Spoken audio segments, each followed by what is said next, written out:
Today on the Digital Marketing Masters Podcast with your host, Matt Rue.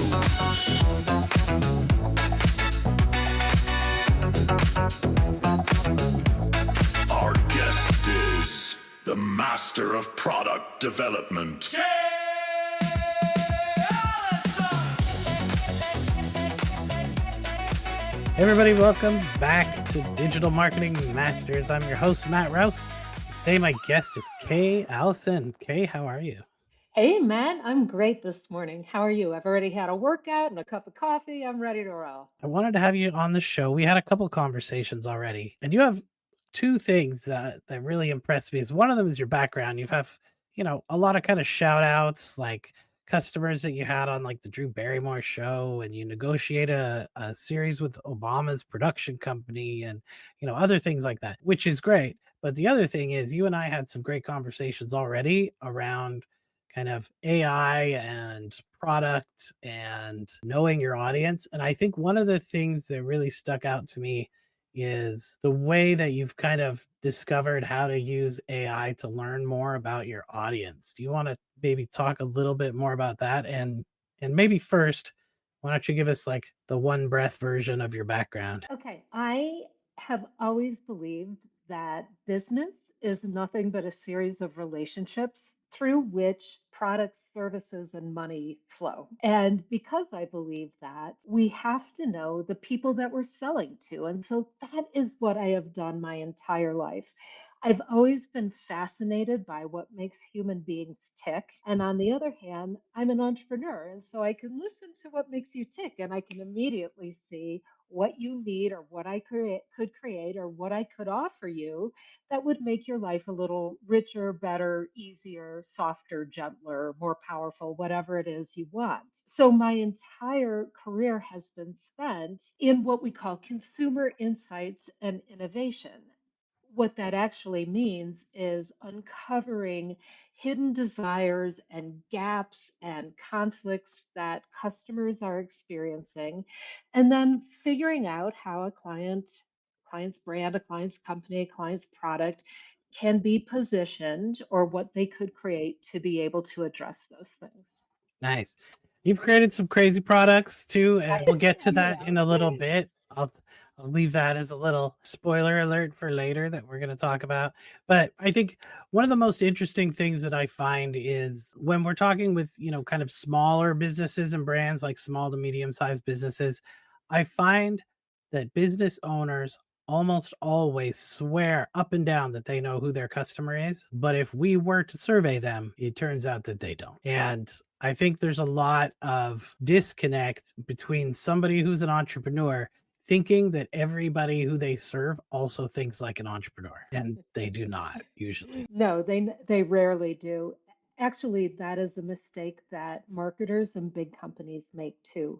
We confuse ourselves with our customers. Right. And the biggest first step is to have the humility to admit that you are not like your customer and that they have agency and see the world very differently than you do. Everyone comes to every conversation with a set of assumptions and background and associations. The way that I make this point to my clients is I say, imagine a tree. And then I ask each one of them, what kind of tree did you see? And it's always everything from like a bonsai to a maple to a Christmas tree Right. to a palm tree.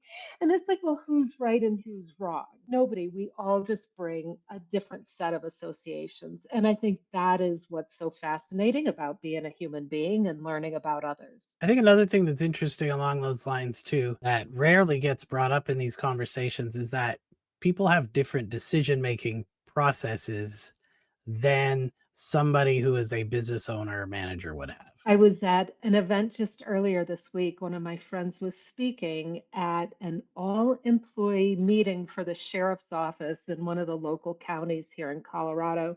Right. And she had us divide into, do you make decisions quickly or in a more measured process oriented way? And 85% of them were in the process oriented way. And there Right. weren't that many of us in the other realm. So even that simple of an exercise just tells you that people are motivated by different things and they have different priorities. In fact, her talk started from the presumption that everyone is interested in improving themselves and getting ahead at work. And quite frankly, 90% of them were not so interested in either of those things. Right. Yeah, I think the motivating factors is a really interesting one. And we explored that a lot early on in our business, kind of actually when we started this podcast, which has been 7 years ago now, almost eight. And I think what we found is when we started sitting down and having one-to-one conversations with our clients, which is something that we generally did, but it was always about the business. But when we started sitting down and having conversations about other things, we're starting to discover stuff like the real goal is not how much can I grow my business? It's, how am I gonna set up a savings account for my kids to go to college, or it was, they have a hobby or something that they absolutely love that we know nothing about. Or, some people are like, say, oh, well, I have a difficult time making decisions about marketing because I like to plan everything out and know what's gonna happen before I start, kind of thing. And that's not the way marketing works, right? 90% of the time.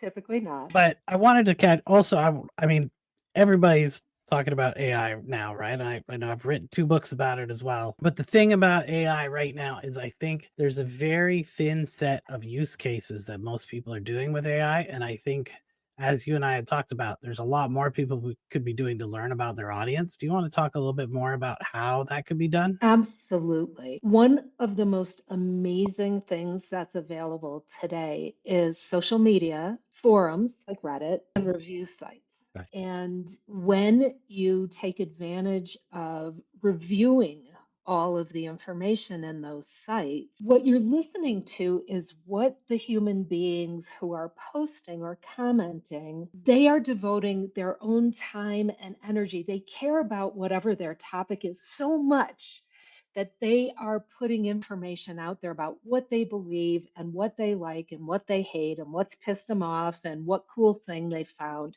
Right. as opposed to the way we used to do it, which was to put people in a focus group room and pay them to answer questions about, say, mayonnaise for 2 hours. Right. I promise you, none of those people cared enough about mayonnaise to be talking about it for 2 hours, except the fact that they were getting paid. Right. So I actually think that what is available on these social media forums and review sites is actually more genuine than anything that is uncovered in a survey or in a focus group. So that's number one. I have access to a social listening tool. So what that does is it scrapes every conversation from all over all kinds of social media. And then I use AI to sort through those millions of posts about GLP-1s or about olive oil or about bread or about whatever my Right. clients are interested in. And I can sort them in a very specific way that I'll talk about in a little bit. So if you don't have access to that tool because it is expensive, if you go on Reddit, they have a new tab that down the left hand side called answers, and it's beta, but it uses AI to scrape every forum and every post and every comment on Reddit. And so you can go in and talk about real estate in New Hampshire or whatever it is you're interested in and see what Redditors are talking about. You can change the time frame that you're looking within and get a pretty good search of the hot topics that are trending and the things that people spontaneously care about. Not what they think about what you care about, but Right. what they spontaneously, genuinely care about. Yeah, and it's not always positive, especially on Reddit. People don't have much filter on there. They're like, if they think something sucks, they are going to tell you in no uncertain terms how much they think it sucks. Yeah, but wouldn't you rather hear that than people That's right. bullshitting you? Like I Well, did it's a better to focus. hear that than it is to, like put all your cash into launching something to know that it's going to, fall flat, right? Oh my gosh, Matt, I did this focus group once for a new product. It was a snack. And, I gave samples to everybody in the focus group, and they're all chewing it and going, oh, yeah, it's good. And then I left the Right. room to go talk to my clients in the back room. Of course, they're watching through a one-way mirror. And this lady pulls out a pack of gum. She goes, "Oh my God, that was horrible. Do you want a piece of gum? Get rid of that taste in your mouth." Like, I'd much rather know that before I spend millions of dollars launching something and have somebody try to make me happy by being nice. Absolutely. You know what? I'm trying the Reddit answers things right now while we're on here. I've poked around in there a little bit, but I haven't done too much. So I typed in AI podcasts for marketing, and there's a few kind of showing up. There's Marketing AI Show, which has actually been renamed to just the AI Show. That's Paul's one from the Marketing AI conference. Practical AI is a good one. Vergecast is a good one. Yeah, it's not bad. I got to do some work. I got to get myself in the answers group for my podcast. You know, the other thing you could search for is how do I learn about AI and marketing? And so it'll show you a broader competitive set, if you will. And it's actually the competitive set the way your listener is considering it rather than narrowing it to podcasts. Right. Yeah, that's excellent. And the other thing you had mentioned, you can put all this data in. If you don't know how to do that, you don't have all the fancy tools. You want to do like kind of like you want to hillbilly this together. All you got to do is type in all the questions that you can think of around your topic into answers, and just copy and paste all the stuff into a Google Doc, and download it as a PDF, upload it into Chat GPT, and ask your questions. Yeah, that's Right. exactly right. So it's kind of a short version. We used to call it back in the old days, called the poor man's version of whatever it is, right? How do you It's do it the I poor man's mean, way? you absolutely can. I mean, you can even take screenshots of Instagram or TikTok and load it into Gemini or ChatGPT. There's all kinds of ways to do this. You don't have to spend 20 grand a year to do the social listening tool. Right. There are some social, if you have a very narrow market, there's some social listing tools that you can use that are pretty inexpensive that are like built into some of the social posting tools. So I know like Hmm. Hootsuite does it, Buffer does Right. it, and they're not going to pull the data to the degree that you're talking about, but they will pull it specifically about your brand. So if it's just about Hmm. like mentions for your social media or your hashtag that you're following, it'll pull that kind of stuff. And then you can put that data in. When I say we put that data into ChatGPT, nobody, I shouldn't say nobody, but most people aren't going to know what to type in after that. What do you think that they're Yeah, doing? let Are me we help like, you we're with going that. into ChatGPT 5, we just put it on the thinking mode, and then what are we going to upload our document? And then what are we going to say? As I said at the beginning, what we're looking for are conflicts that your customers are experiencing. So, a Mhm. conflict between I want this one thing and I want that one thing that don't go together, and I want them at the same time. So, for instance, I love playing team sports, but I'd rather watch it on TV when Nike says go just do it, right? Right. It is a resolution of that conflict. And so, what I will ask for is, today you are an expert on looking for opportunities within consumer data.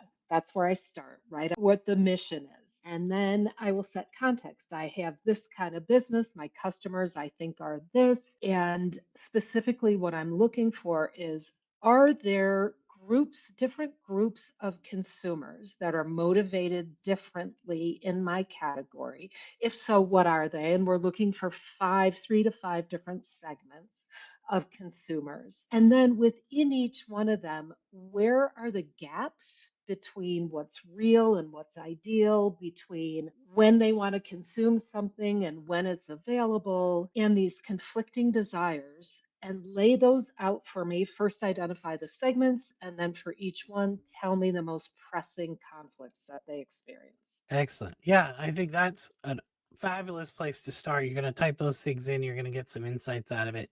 I think the thinking models also could go out and kind of do some of their own research as well. You A need to be good, pretty specific in the way yeah, you prompt it to do that. So if you're on Gemini or ChatGPT Deep Research, you need to tell it to go and look at TikTok and Reddit and review sites like Instacart if you're a grocery product, or review sites, wherever that gets congregated for right. your industry. You need to tell it where to go and look. You need to give it a time frame or it will default to either too long or too short of a time Right. window. But yes, you can absolutely send it out to do those things.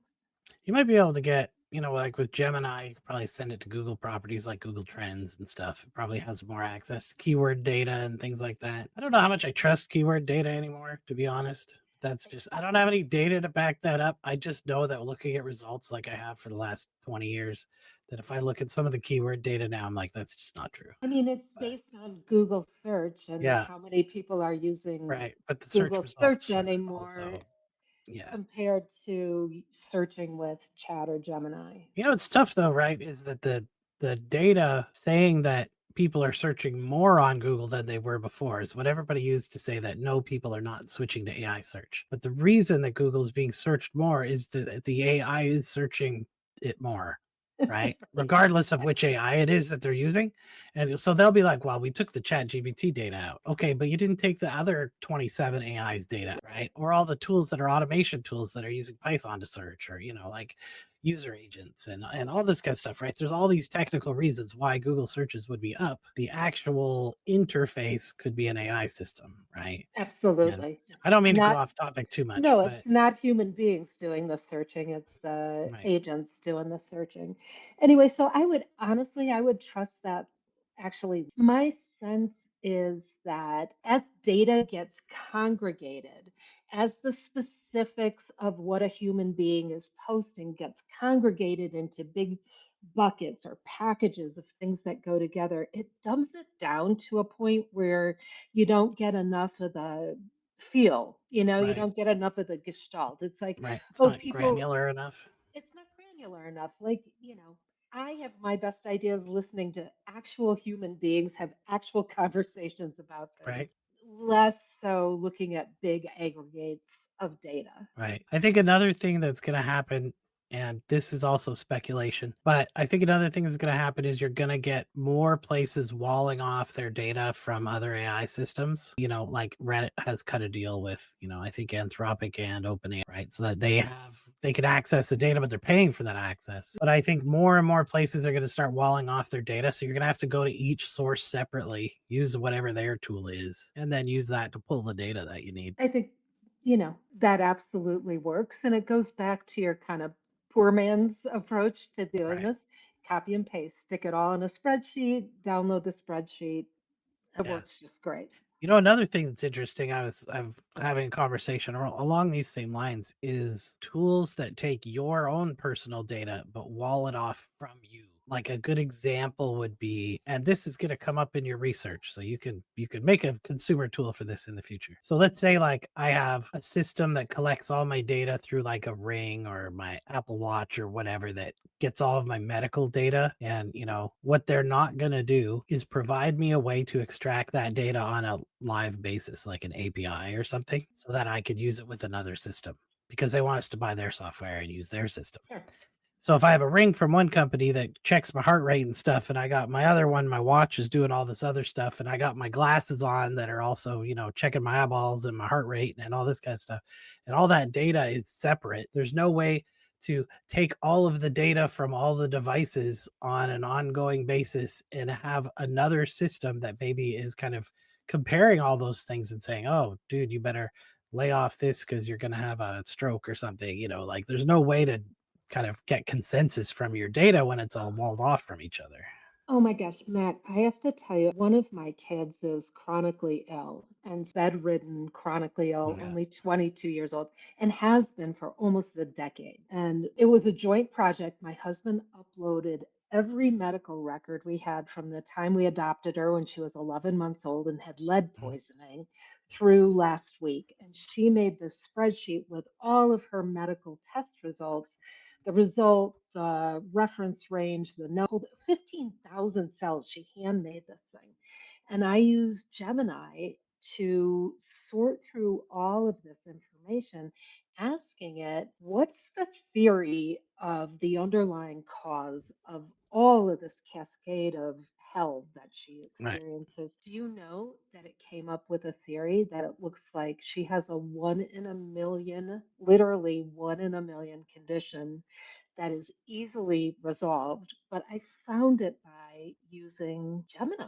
It's amazing to me that you don't have access to all of your own health data in one place for No, yourself. we had to assemble everything, I and can't imagine what a terrible job that would have been. it was a month. Like, Like my yeah, husband was like, I'm going to work on this an hour a day, and it took him a month. yeah, and that's crazy. All your health records should be in like one place, and you should just like hit the download button. Not the Uh, way it is. maybe with your Well, fingerprint or something. But another thing, and now that we're on the medical subject, we have a client is a company called Metabolomics, oh, I and love that. that's a Y at the end. Metabolomics. They do metabolite testing. They are just starting doing testing. Like we help them format the report that they're going to use to give to people after they do testing. They test the smallest amounts of metabolites that have ever been tested commercially available. So you can have your doctor basically order this test. I don't know what the cost is. I know it's under $1,000, but they can find out stuff that a doctor would never kind of think to test for Right. because they don't have a condition that would make that the That's need right. to test for that. Yeah. And so sometimes they can determine underlying kind of hidden underlying medical conditions based on the amount or lack of amount of certain metabolites. It's pretty amazing stuff that they're That's doing right now. fascinating. I mean, the point is this, it's all in being clever about the questions you ask. Right. For instance, when I first asked, what's going on, da da da, what's the underlying cause? And it wouldn't do, it's like, no, I'm not a medical doctor, Right. blah, blah, blah. But when I asked, could you give me 5 different theories to explain the underlying cause, it generated 5 theories. And the same thing was true when I was a focus group moderator. I moderated focus groups for Fortune 500 companies all over the world. I think I've probably interviewed 10,000 people from Western China to Paris to Right. Kansas City. And it's always about asking clever questions and listening, not for your own, for and through your own filters, but trying to discern what their filters are. And I think that training as a focus group moderator made me good at prompting. It's the same kind of curiosity. For example, when I did a lot of work for food companies, and I would start by saying, what's your philosophy of the care and feeding of your family? Right. For some moms, it's I need to protect my kids from the evils of sugar for as Right. long as possible. Like when I asked that question first, it helped me understand the context of everything else that that person was going to say. And it helped me understand the differences in their opinions. And so, in the same way, when I'm prompting for my clients and tell me about the consumer of packaged bread in a grocery store, I want to know what's their philosophy of feeding their families. It's why I asked Gemini, what's the theory of what's going on here? Like, Right. I always want to know what's the context. I should mention this is not medical advice. Always listen to your doctor. Don't use the AI as a doctor. But also, I wrote in my book, Will AI Take My Job Too? One of the most important uses of AI now that most people never saw coming is being able to be a part of your own healthcare. Because now you can ask all of the medical questions to the AI and say, what does this term mean? They're going to use this treatment. Why are we using this treatment? Where's the data that backs up using this, drug for this treatment or whatever, right? So you can actually now be a part of it. And you can also say, what things maybe the doctor asked me this question, this question. I have these symptoms. What do you think the doctor didn't ask that, might be important here? And so you can kind of also help build a case for yourself so you can advocate for yourself or for, in your case, for someone else when you go to the doctor and you can say, you know what, I wanted to mention that symptom and this symptom, but also, this may not be relevant, but I also have XYZ. Yeah, absolutely. And again, it's all in how you prompt, right? It's all about Yeah. Well, and context, right? Context setting engineering context. is the new prompt engineering, right? It's Yeah. if you give the system enough context and data and also I think it's important to understanding longer prompts, but when it comes to something like medical, you don't want it to lose the plot, you know? I'm very clear about labeling each Right. part of my prompt. Here's the context, and Yeah. then I write the context. And also see attached, blah, blah, blah, blah, blah, right? Right.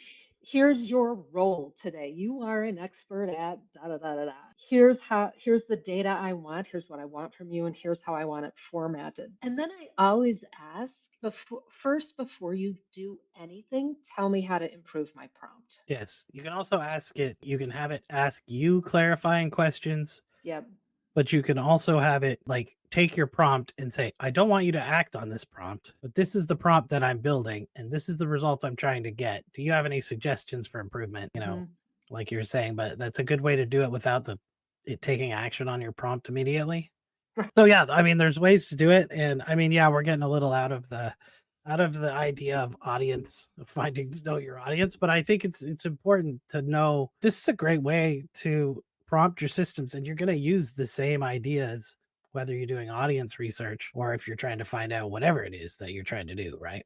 It's very, very important to be clear about the context, the role, the specific request, how you want it formatted, and to ask before it does anything to help Right. you improve your prompt. Those have been the keys for me, whether I'm helping my daughter with her situation or whether I'm creating a consumer segmentation for a client. And another thing that's interesting because we do work in the private medical world and medical research world. There's the idea of not diagnosing when you're reporting. If there's not enough of XYZ or there's too much of whatever it is, we know that this suggests this condition, but you don't Mhm. want to do that, on your report because you don't want to be the diagnostic person. Right. That's the doctor who ordered the report is the one who's going to make the diagnosis, right? So when you're talking to your AI system, you can say, I'm not trying to diagnose this condition. What I'm trying to do is determine what are the possibilities based on the data that we've given so that when I go see my physician, I can give them a better idea what we're Mhm. looking at and what to look for. And so I can advocate on my own behalf to try and ensure that we get the correct treatment the first time, so there's ways that you can talk to the AI about it. And you're being completely honest. You're not like tricking it into Right. like being a doctor. You're Exactly. just trying to say, look, I'm going to go to the doctor. These are the things that I think are wrong with me. Here's my symptoms. What else should I know to tell them? Right. Absolutely. Yeah. Okay, I think we got a great prompt and a way to collect data for people to learn more about their customers or to make new products and things like that. We learned about how to not use medical advice on our podcast. So if people want to reach out to you, they want to learn a little bit more, what's the best way for them to get a hold of you? So the best way to get a hold of me is on LinkedIn, Kay Allison. I will say that if you DM me custom GPT, I will send you a link to my custom GPT that will help you sort through any customer data that you have, even if it's a poor man's, Google Right? spreadsheet that you've collected yourself. If you use my custom GPT and attach that, it will come back with the answers you want. So you don't even have to be an expert in how to prompt. Nice. All right, Kay, I appreciate you coming on today, and I hope that things work out with your daughter's condition. I hope they can Thank you. find the underlying cause. Thank you, Matt. Thanks for the opportunity. It was great being here. I'm feeling lost.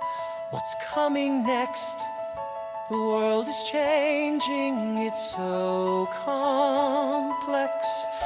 Will AI take my job? Will I be replaced? I'm just a cog in this corporate race. Don't you worry, lots going on. And AI even wrote and sang this song. Embrace the change, don't run away. Knowledge is power, you need to seize the day. Just read the book, Buy that book. get the big book already. Will AI take my job too? But what if I fail? What if I fall? The risks are high, I'm scared of it all. With every page, you'll find your way. Don't let fear keep you at bay. Just read the book, buy that book, get the book already. Will AI take my job too? Maybe you're right. I'll take that chance to understand AI, to join the dance. That's the spirit. Let's dive right in. The future awaits. Let the journey begin. He's going to buy the book. Will AI take my job too? A book by Matt Rose. Discover the future.